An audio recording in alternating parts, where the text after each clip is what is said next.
Muy buenas noches, estimados amigos, un gusto siempre estar con ustedes. Un lunes más, en este lunes de tertulias jurídicas, siempre agradeciendo el espacio de José Espinosa es otra cosa y a Corporación Multimedia El Diario.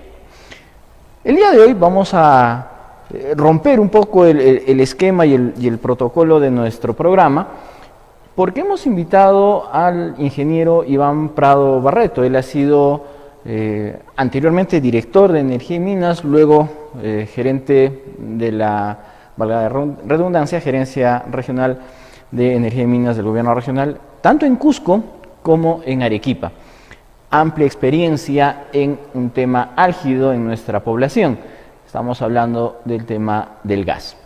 Y con él vamos a conversar al respecto de este tema y otros conexos, ¿no? Como el tema del gasoducto surandino, gasoducto costero, masificación del gas, ya lo dijo Pepito Espinosa en la introducción del programa, y también respecto de la planta de Quepachiato. Así que con esos temitas vamos a conversar y sin más preámbulo le damos la bienvenida al programa. Iván, ¿cómo estás? Muy buenas noches, un gusto tenerte en el programa. Estimado Javier, muy buenas noches. A través de tu prestigioso medio, un saludo cordial a toda la población que nos está escuchando. Gracias, Iván. De tiempo nos estamos encontrando y para poder conversar, y qué mejor sobre este tema que dominas bastante. Empezaremos, ¿te parece si conversamos sobre el tema que ayer o antes de ayer creo salió el ministro de Energía y Minas indicando que el gasoducto costero sí o sí va? ¿Qué implica? ¿Cuál es qué es el gasoducto costero? ¿Qué es el gasoducto surandino? ¿Nos puedes explicar, por favor, un poquito? Claro que sí. Recordemos que las reservas de Camisea fueron descubiertas aproximadamente en el año 84. Recién el contrato con el consorcio Camisea, liderados por Pluspetrol, se logró suscribir en el año 2000. En agosto del año 2004 empieza la operación y mantenimiento. 21 años después, el Cusco no tiene un gasoducto, lamentablemente. Nosotros, en el gobierno regional de Jean Paul Benavente, impulsamos el tema de la masificación a través de gasoductos virtuales. Esto porque las competencias de construir gasoductos importantes, grandes, a gran escala e inversiones millonarias, les corresponden al Ejecutivo Nacional, es decir, al Ministerio de Energía y Minas.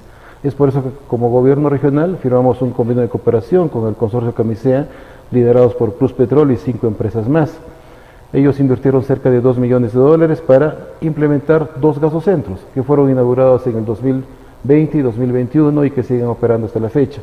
Gracias a Dios existen al momento cerca de 7.000 vehículos convertidos a la tecnología del gas natural vehicular en Cusco, pagando por un galón equivalente cerca de 6,50 soles.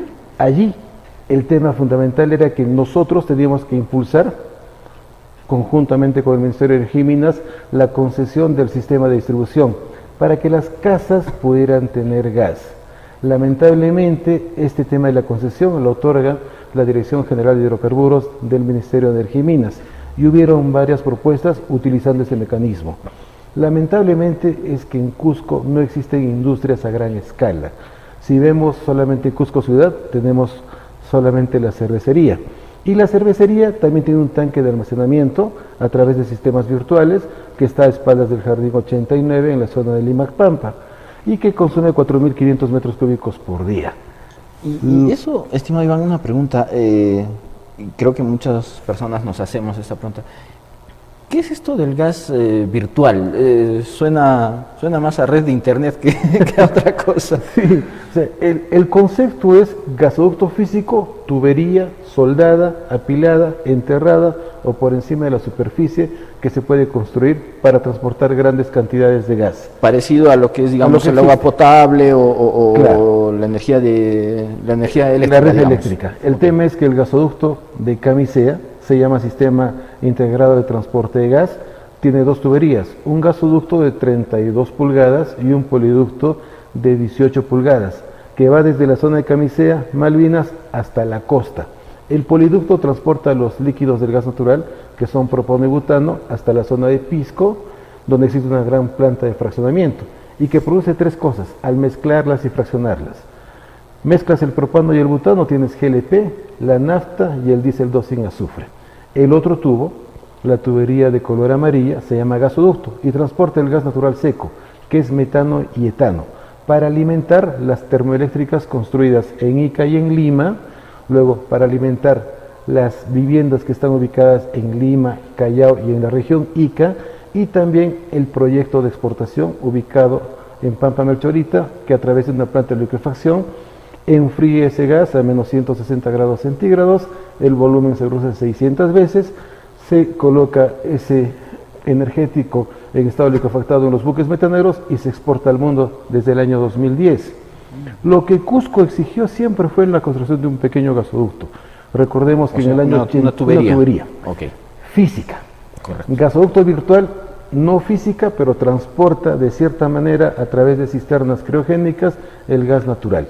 Okay. En mercados, en vez de traer el tubo, digamos físicamente se trae virtualmente desde Quillabamba, en este caso lo traen desde Pampa Melchorita, porque allí está la planta de liquefacción. Okay. Se da una supervuelta.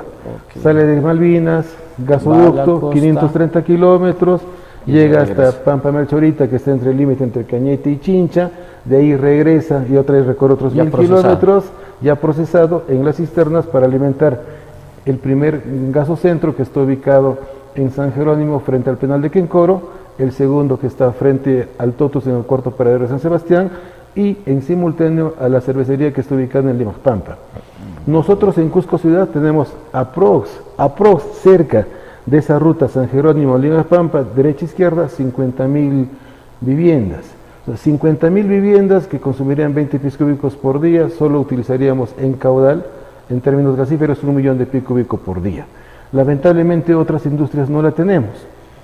Cuando ya vamos a la provincia de Anta, a la zona de Cachimayo, ahí tenemos Industrias Cachimayo, que en su momento ellos producían a través de un proceso nitrogenado el tema de fertilizantes y ahora amoníaco.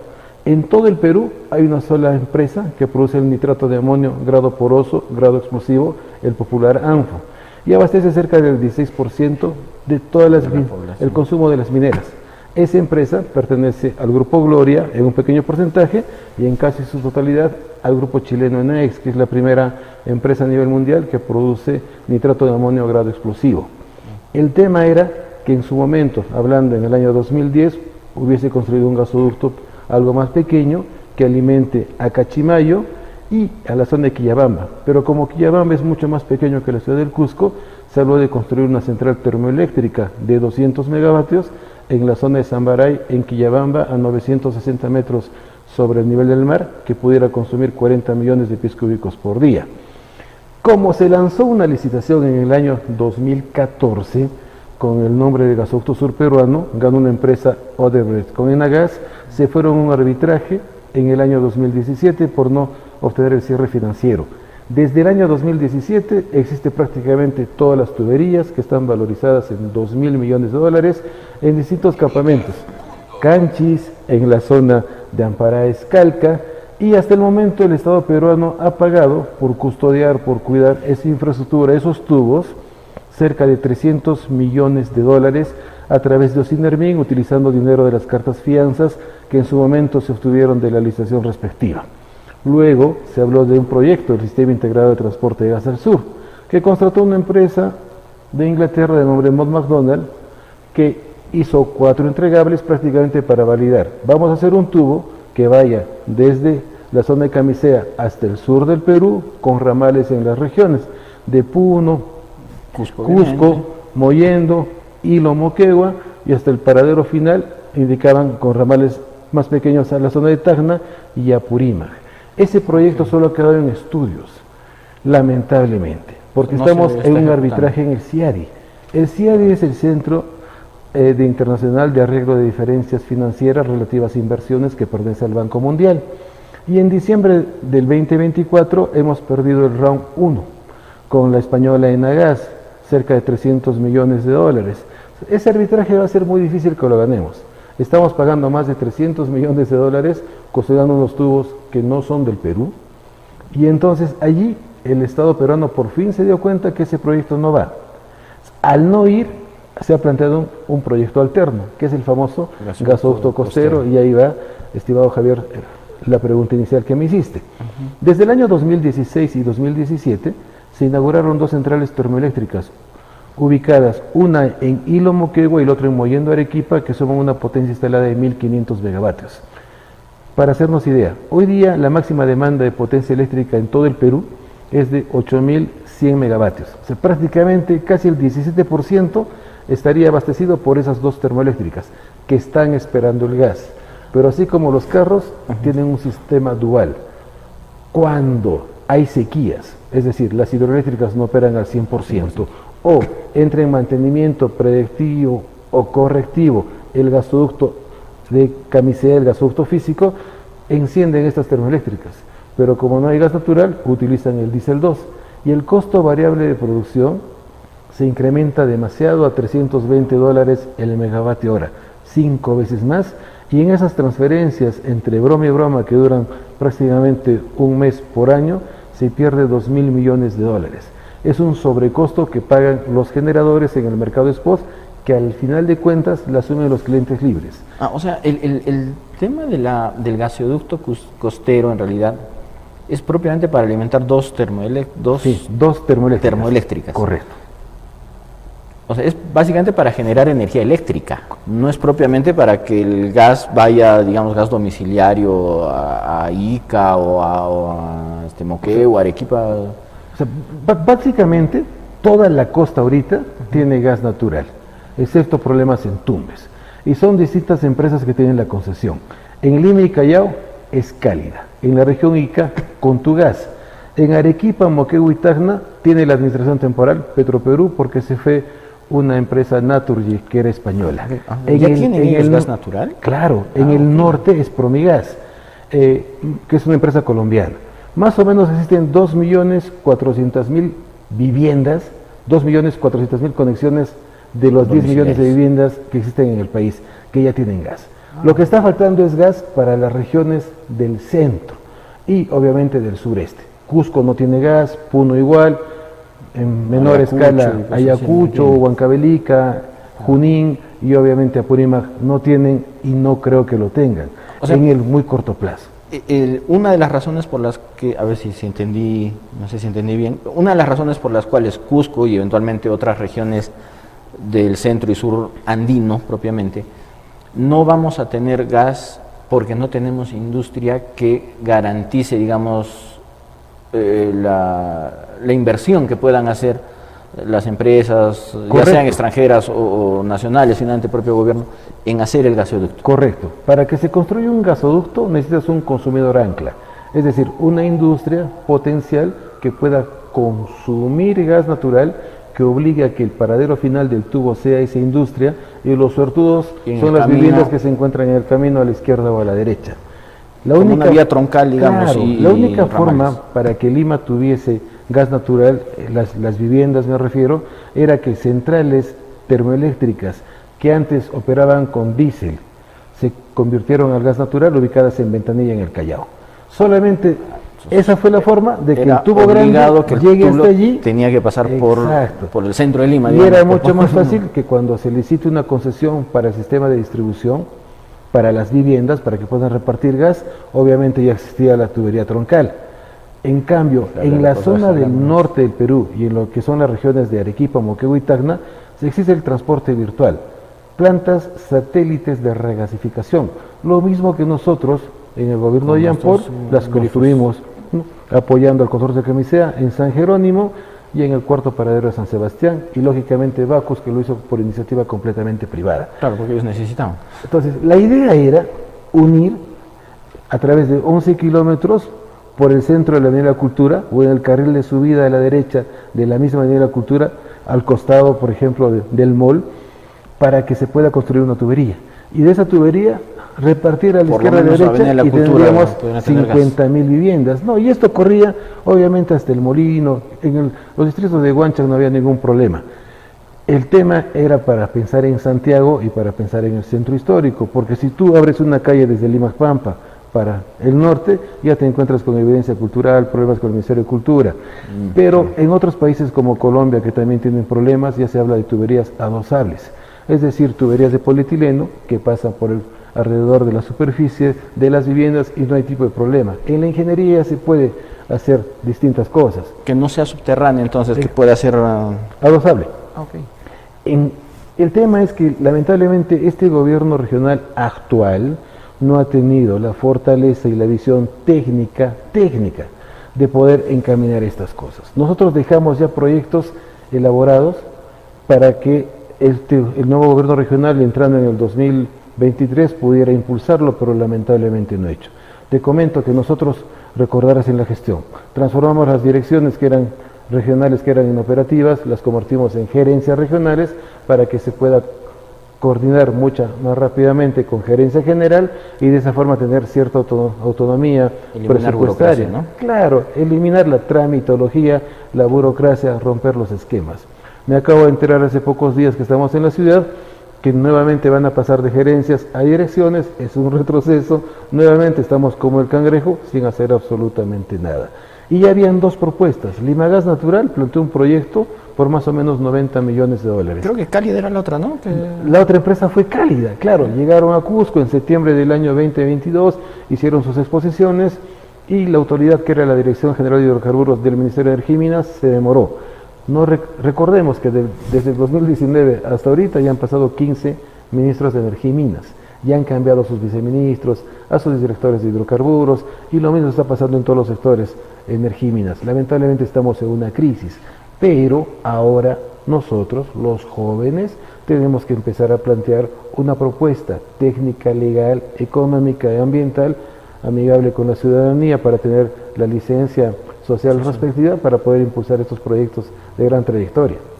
Has tocado un tema importante y de reflexión, pero sí, sí es necesario en todo caso que nuestra población también entienda que muchas veces, claro, pueden decir, claro, nunca vamos a tener gas, hablan de gas virtual, etcétera, pero mucho pasa también por el hecho de que en las esferas del Poder Ejecutivo no haya una estabilidad de los funcionarios. Estamos hablando de en 4 años cerca de casi más de 20 ministros en una cartera. Y obviamente eso implica que rote también las personas o los funcionarios que están ya en niveles más bajos. Y no permite pues que haya una conexión articulada con las regiones en todo caso. Y los proyectos que se plantean terminan estancándose ya sea en temas de burocracia, tramitología o simplemente fondeados ahí en algún momento porque a algún ministro pues no le interesa determinado tema y prefiere otro, ¿no? De repente prefieren casos de minería, qué sé yo. Eso es cierto. O sea, están hablando idiomas distintos. El MEF, el Ministerio de Economía y Finanzas, apoya la inversión privada a través de su brazo ejecutivo que es Proinversión, tratar de hacer estos proyectos importantes, asociaciones público-privadas, proyectos en activos, y lo malo es que los gobiernos regionales estamos fallando en ese aspecto fundamental. ¿Por qué? Porque los funcionarios, aparte de técnicos, debemos ser políticos. Así lo aprendimos nosotros desde pequeños y por eso cuando estuvimos en la gestión, las pocas veces que hemos estado, hemos impulsado varias cosas. Pero cuando nos vamos y entran otras personas, no tienen lamentablemente o la visión o la capacidad, piensan que siguen en campaña política y esto lamentablemente no avanza. Por ejemplo, el proyecto de Quepachato. La planta de fraccionamiento de Quepachato es un proyecto todavía que lo impulsamos desde el año 2010. Era en la época cuando Alan García era presidente, estábamos en el gobierno regional, Jean-Paul Benavente era gerente de desarrollo económico, yo era uno de sus subgerentes. Hicimos un informe técnico, firmamos un convenio de cooperación marco. Sí, Iván, justo queremos hablar del tema de la planta, pero lo vamos a conversar un poco más. Cerremos este tema de lo que es el tema del gasoducto, ¿no? Y entonces ya más o menos ya la tenemos clara, va a haber estos dos, finalmente hay estos dos proyectos también. Tengo entendido, si la memoria no me falla, que más o menos la proporción es algo así, que el gasoducto costero va a costar 200 millones de dólares. 2.000. 2.000 millones de dólares.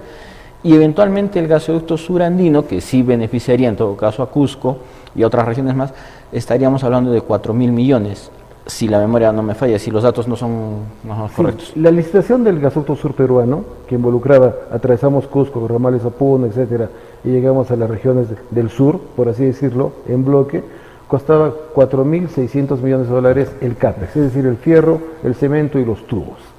Pero con la operación y mantenimiento la licitación fue por 7.328 por 30 años adicionales. No obstante, ahora el gasoducto costero involucra una inversión de 2.000 millones de dólares, son prácticamente 900 kilómetros, va desde Ica hasta el sur para alimentar esas dos termoeléctricas, solamente atravesaría regiones como Ica, Moquegua y lógicamente Arequipa, esas tres. Si es que el sur pretende pensar en la instalación de un proyecto petroquímico, ya sea de fertilizantes, solamente hablar de petroquímica básica, nitrato de amonio, grado fertilizante, urea y amoníaco, por así decirlo, necesitamos que ese tubo físicamente llegue. Y la única forma de llegar es alimentar las dos termoeléctricas. Por otra parte, el otro gasoducto ya no se llama gasoducto sur peruano, ahora se llama Sistema Integrado de Transporte de Gas al Sur, tiene problemas por el arbitraje, la tubería no es nuestra, por más que alguna empresa gane una licitación que lo hubiese lanzado por inversión hace muchos años, no va a poder utilizar su tubería porque no es del Estado peruano.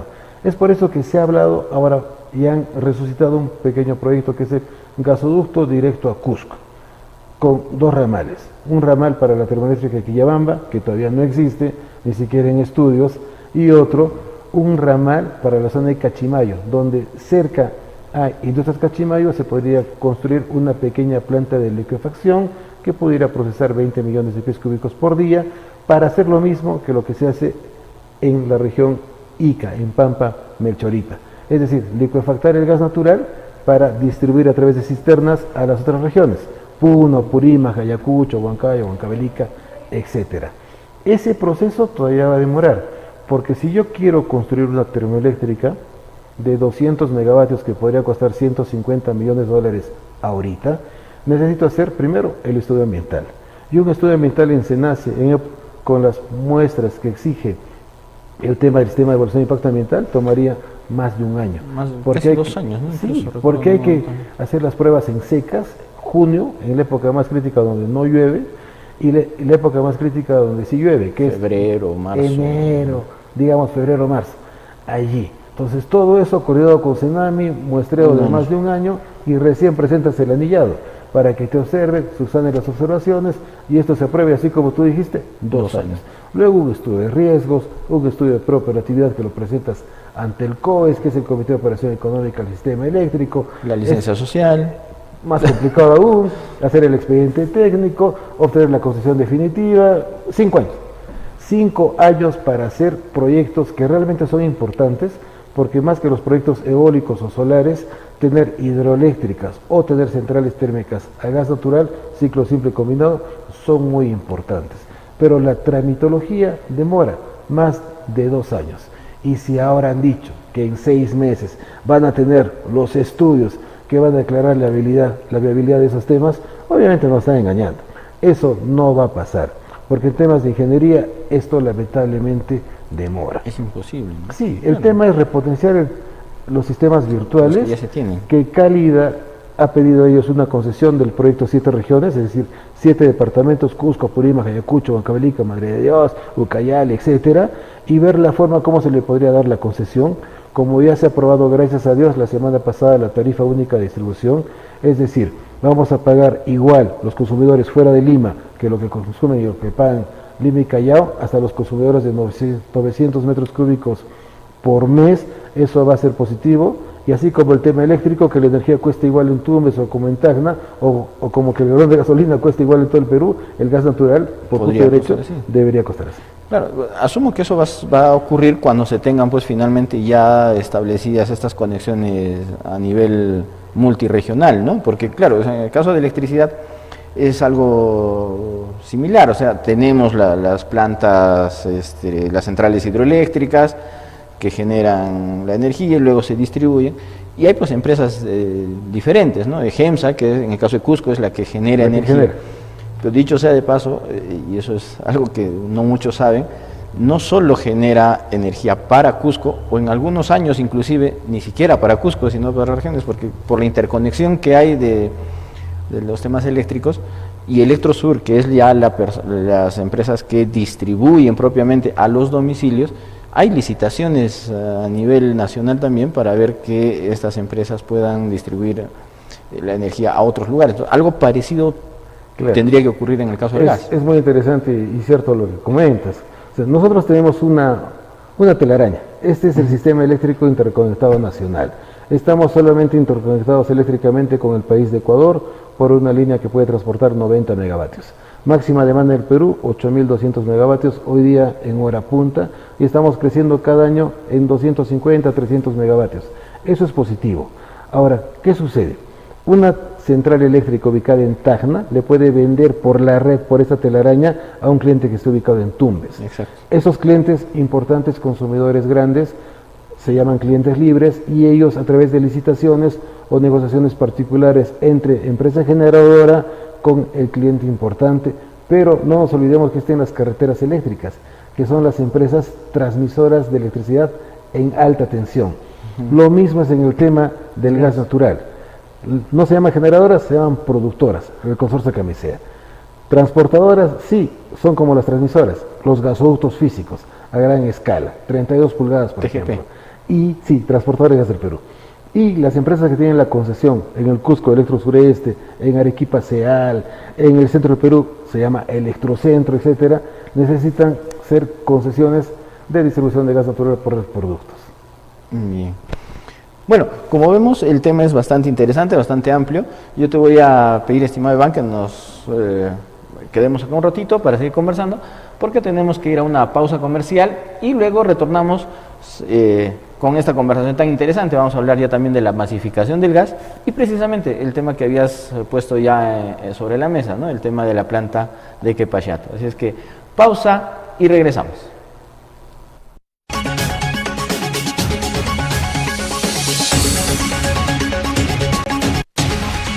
Bien, amigos, estamos de vuelta en el programa y bueno, Iván, habíamos dejado dos temas sobre la mesa.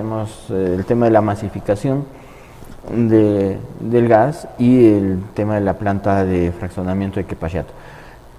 Está más relacionado, creo que el tema de la masificación. Ya, yo tengo entendido que dejaste un proyecto ya bastante avanzado respecto a la masificación acá en Cusco, y que finalmente con el cambio de gestión ya no se continuó el trabajo.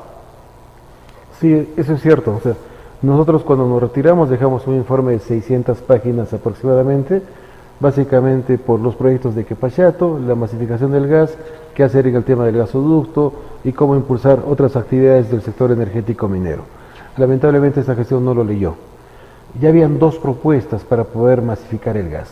Limagas Natural y Cálida presentaron proyectos, cada uno cercano a los 90 millones de dólares, para que 50.000 viviendas en una primera etapa pudieran tener gas a un precio completamente barato, utilizando el gas almacenado en estas plantas satélites de regasificación que están en los gasocentros de San Jerónimo, frente al Totus, en el cuarto paradero de San Sebastián, y tocando la puerta de la cervecería Bacus. Ya estaban los proyectos. Lamentablemente el siguiente paso, que era obtener la concesión para la distribución otorgada por la Dirección General de Hidrocarburos del Ministerio de Energía y Minas, quedó en stand-by y hasta ahora sigue el tema recontra lento. El otro proyecto que lo venimos impulsando todavía desde el año 2010 es la planta de fraccionamiento de Quepachato. La idea fundamental era obtener los líquidos del gas natural en la zona de Quepachato, procesarlos, mezclarlos, craquearlos, etcétera, para producir GLP barato, a un precio más o menos de menos de 30 soles, el baloncito de 10 kilos. El proyecto estuvo entrampado desde el año 2010. Se firmó un convenio marco de cooperación tripartita entre la convención, que en ese momento no existía la mancomunidad, el Ministerio de Energía y Minas y el Gobierno Regional del Cusco.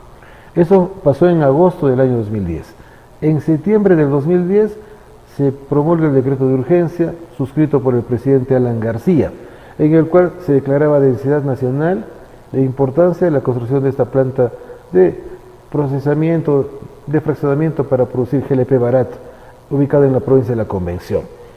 En el mes de octubre se suscribe el convenio específico, donde se define el aporte económico en 3 partes iguales de estos 3 actores. En el año 2010 se le encarga la unidad formuladora al Ministerio de Energía y Minas. Recién en diciembre del 2015 ellos tuvieron el perfil. Una empresa colombiana de nombre Itanzuca desarrolló dicho proyecto y hablaban que necesitaban 5 hectáreas para procesar esos 3.000 barriles diarios de los líquidos del gas natural para producir 1.500 barriles de GLP, y los otros 1.500 se retornaban al poliducto de transportador de gas del Perú a través del nombre de gasolina natural C5+, y eso iba hasta la costa, la gran planta de fraccionamiento ubicada en Pisco. En el gobierno Licona no se hizo absolutamente nada, solamente en el año 2017 se le da la unidad ejecutora al gobierno regional del Cusco. Es decir, el Ministerio de Energía y Minas se limpia la mano y dice, no, yo ya hice el perfil, ahora tu gobierno regional hace el expediente técnico. Nosotros llegamos en el 2019 y con pandemia incluida en el 2020 logramos lanzar una licitación, ganó una empresa prestigiosa de nombre Inspectra, que había hecho proyectos internacionales, tenían una categoría C de acuerdo a la ley de contrataciones y su reglamento, para poder demostrar fehacientemente que ellos habían invertido más de 20 millones de soles en proyectos similares relacionados al sector hidrocarburos. Eso eran las bases. Luego de eso tenían que ellos hacer 4 entregables, se adjudicaron la licitación por 4.400.000 soles aproximadamente y pertenecían para el expediente técnico 4 hitos. El primer hito, que involucraba el 10% del aporte económico de esos 4.400.000, era validar la ingeniería conceptual y actualizar el perfil que estaba todavía aprobado en diciembre del año 2015, ya prácticamente 7 años después. Se hizo ese trabajo positivo, lo revisamos a través de una comisión que se armó, integrado por más de 10 profesionales con amplia experiencia en el sector, y se le pagó el 10%. De ahí venía el hito 2, que era la ingeniería de detalle. En estos proyectos importantes, que son sumamente interesantes, donde intervienen muchas profesiones, la ingeniería de detalle consiste en hacer todos los cálculos justificativos de todos los subsistemas, almacenamiento, despacho, procesamiento, craqueo, etcétera, que pudieran integrar este tan importante proyecto. Subsistemas, algo así. Todo eso, todas las partes que involucran este proyecto, que era nuevo, porque prácticamente es solamente la tercera planta de fraccionamiento que existe en el Perú, que existiría en el Perú. La primera, la más grande, es la que está ubicada en Pisco, que pertenece a Pluspetrol. Hay otra que está ubicada en la región Pucallpa, una mucho más pequeña, procesa cerca de 4.000 barriles por día de los líquidos del gas natural, que está ubicada en Aguaitía, que es por una empresa privada que se llama Aguaitía Energy, etcétera. Y esta iba a ser la tercera. O sea, mucho conocimiento del tema no existe en el Perú. Luego de eso, salen los cálculos de la ingeniería de detalle y ellos indican, no se necesitan 5 hectáreas, se necesitan 18. Ah, caramba, los amigos del ministerio se equivocaron, ellos pensaban que eran 5 hectáreas, ahora se necesitan 18. Para poder adquirir el terreno teníamos que en paralelo hacer las primeras bases, físico, claro, y el tema del estudio de impacto ambiental, las primeras etapas, porque podíamos comprar en las coordenadas X, Y y Z un terreno que a las finales el estudio de impacto ambiental decía no puedes porque hay un pantano que está ahí debajo, y como esto pesa muchas toneladas, ah caramba, se podía venir encima. Entonces pasa a una siguiente etapa, que era el hito 3, y el hito 3 involucra otro 30%, ya habíamos pagado el 30% de la ingeniería de detalle, y este expediente técnico era agarrar los datos de la ingeniería de detalle, ponerle la fórmula polinómica, cotizaciones de todos los equipos de los subsistemas y obviamente hacer los cronogramas de obra valorizado con las especificaciones técnicas respectivas que involucran la construcción. Y luego de eso era adquirir ese terreno respectivo, que eran las 18 hectáreas. Nosotros ya hemos negociado con los propietarios, se firmaron actas de acuerdo gracias al apoyo de lo que en su momento era el gobierno local de la zona de Conturochato, Quepachato, para poder adquirir cada hectárea como máximo 20.000 soles, es decir, necesitábamos 360.000 soles para las 18 hectáreas. No obstante, como esto es un cerro, teníamos que dejar una mesa de billar y ese movimiento de tierras involucraba 1 millón de metros cúbicos de material excedente que teníamos que ubicarlo en algún lugar. Eso se llama botadero. Y ese botadero involucraba cerca de 22 hectáreas.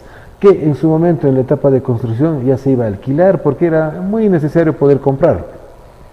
Luego de todo eso, que estábamos avanzando, en paralelo y en simultáneo, ya se había conversado con SENACE, que es el Servicio Nacional de Certificación Ambiental, que ellos indicaban que Pachato necesita un estudio de impacto ambiental semidetallado.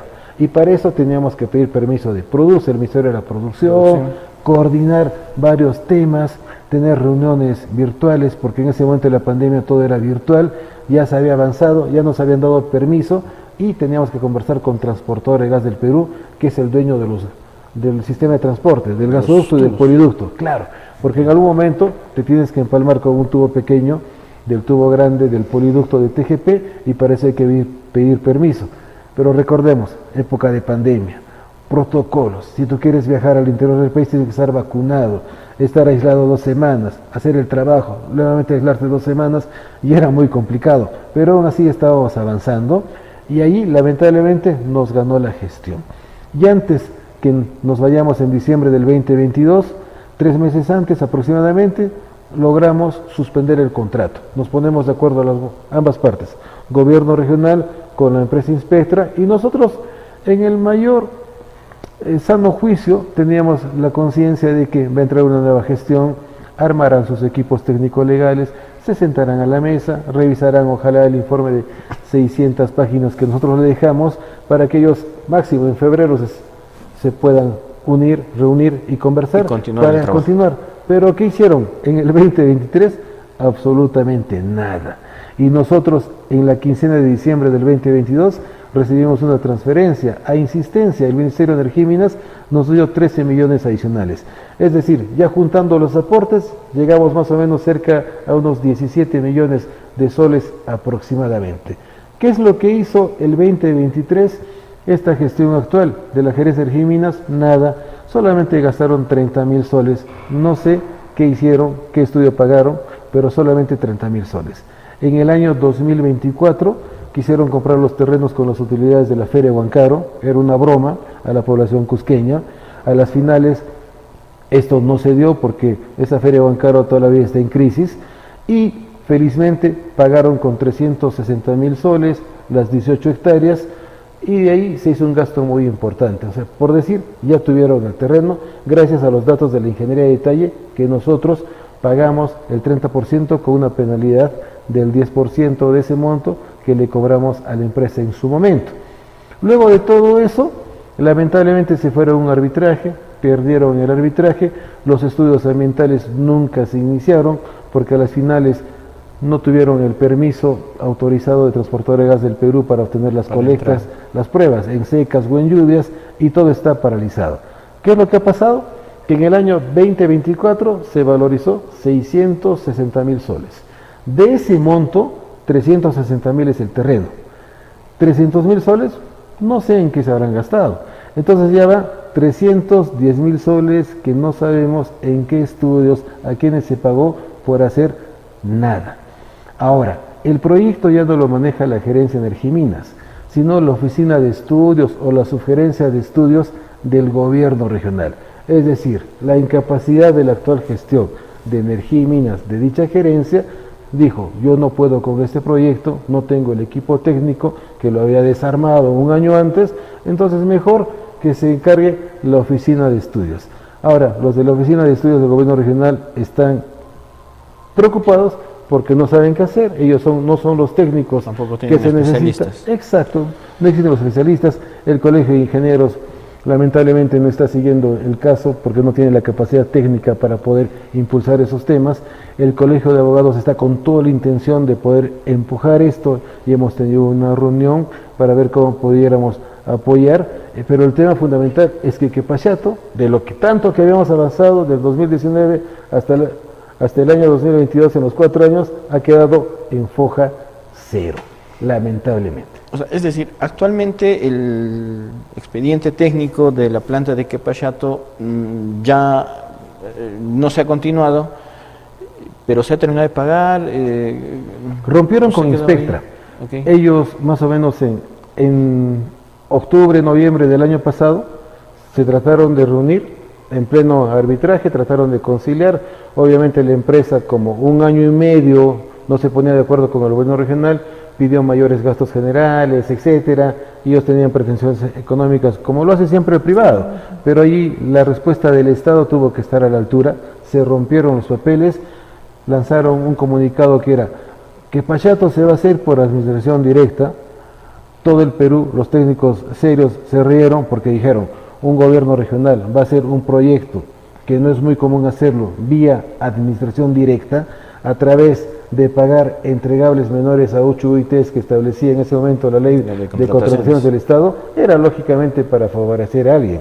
Es por eso que el Ministerio Público, el Consejo Regional del Gobierno Regional, a través de la fiscalización, debería preguntar en qué se gastaron 310.000 soles. Hasta la fecha ellos ya han proyectado gastar cerca de 600.000, cuando uno mira el sistema del MEF en consulta amigable, pero solamente hasta el momento, felizmente, han gastado 10.000 soles, pero a diciembre del presente año, ¿cuánto más gastarán? O sea, se tiene que hacer una línea de corte, ver cómo se puede avanzar el hito 3, el hito 4, que eran básicamente el estudio de impacto ambiental, el estudio de riesgos, todos los permisos que se obtiene para licencia social de otros entes opinantes como Produce, Serfor, Cernan, etcétera, claro, para tener un expediente saneado, sacramentado, y la idea era agarrar eso y licitarlo a través de lo que se denomina un Estado-Estado, un gobierno-gobierno, claro, un G2G, o ver un fast track, ver la forma como pudiéramos avanzar, pero lamentablemente no ha hecho nada de la gerencia de Argiminas. No sé si le habrán informado bien esto al gobernador regional actual, pero cuando uno conversa con personas del Ministerio de Argiminas, están lógicamente muy preocupados y hasta ellos están pidiendo que esto pase al Ministerio de Argiminas para que ellos sean la unidad ejecutora. Y hablando de eso, no sé si te voy a complicar con un poco la pregunta, pero cuando has estado en el gobierno regional de Arequipa, asumo que has tenido reuniones con el ministerio.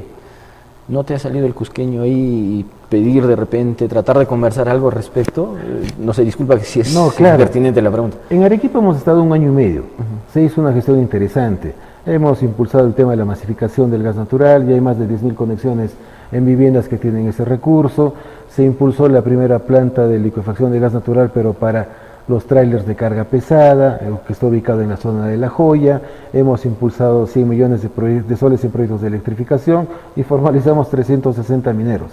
El problema es que cuando ya se habla de un gasoducto costero, Cusco está reclamando un gasoducto al interior, ver la forma de cómo nosotros los técnicos que tenemos que regresar a nuestra ciudad para tratar de impulsar y articular estas cosas en nuestra cancha. O sea, sería mucho más bonito, más elegante estar aquí en nuestra tierra y tratar de impulsar estos proyectos que lo hemos venido empujando desde hace 15 o más años. Bueno, no, por eso te decía, era un tema más de curiosidad, de mórbida curiosidad.